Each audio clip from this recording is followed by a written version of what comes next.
Fala galera, aqui é a Júlia e a gente vai corrigir a questão 17 do Enem 2011. Vambora? Vamos lá. Completamente analfabeto ou quase, sem assistência médica, não lendo jornais nem revistas, na quais se limita a ver as figuras. O trabalhador rural, a não ser em casos esporádicos, tem o patrão na conta de benfeitor. No plano político, ele luta com o coronel e pelo coronel.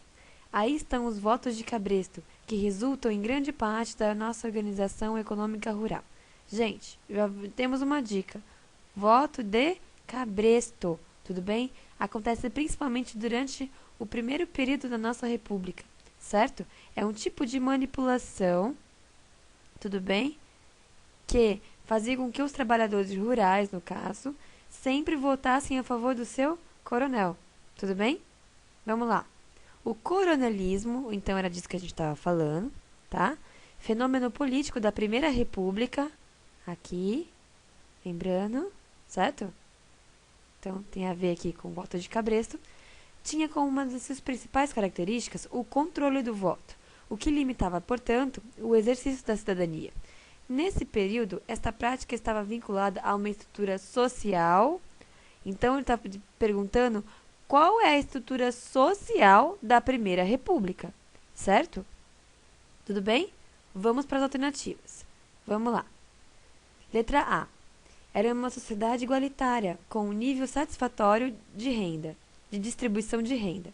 Gente, igualitária e um nível de distribuição de renda significa que todos têm, pelo menos, as mesmas condições de vida, certo? O que o texto não mostra. Como ele fala, os trabalhadores são analfabetos, sem assistência médica, certo? Não têm contato com jornais, revistas, tudo bem?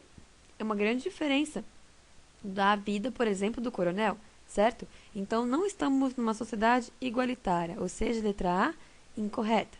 Letra B, estagnada, com uma relativa harmonia entre as classes.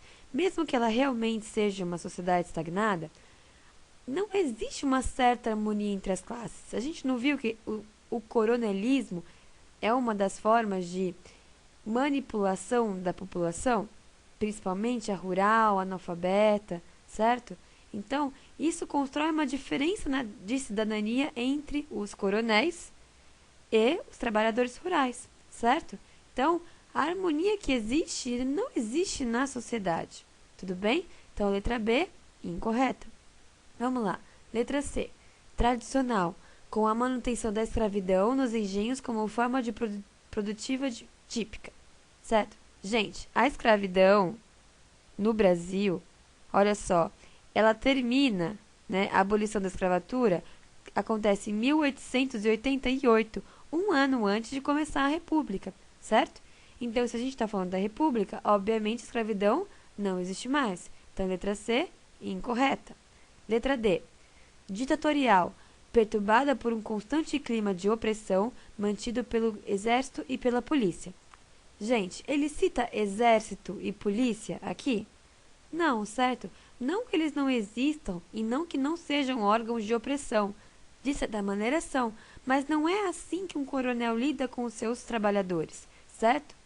É justamente o que? Uma manipulação, mas não necessariamente uma manipulação violenta, tá? Então, letra D, incorreta. Por exclusão, a gente fica então com a letra E, tá? Ela é uma sociedade agrária, marcada pela concentração de terra e poder político local e regional.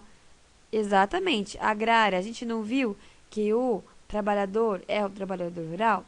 Além disso, os coronéis geralmente são líderes políticos locais, tá? E são muito ricos porque possuem grandes fazendas, certo? São grandes latifundiários. É uma concentração de terra nas mãos desses coronéis, certo? Então, a letra E tem tudo que o texto está colocando. Então, letra E, correta, certo?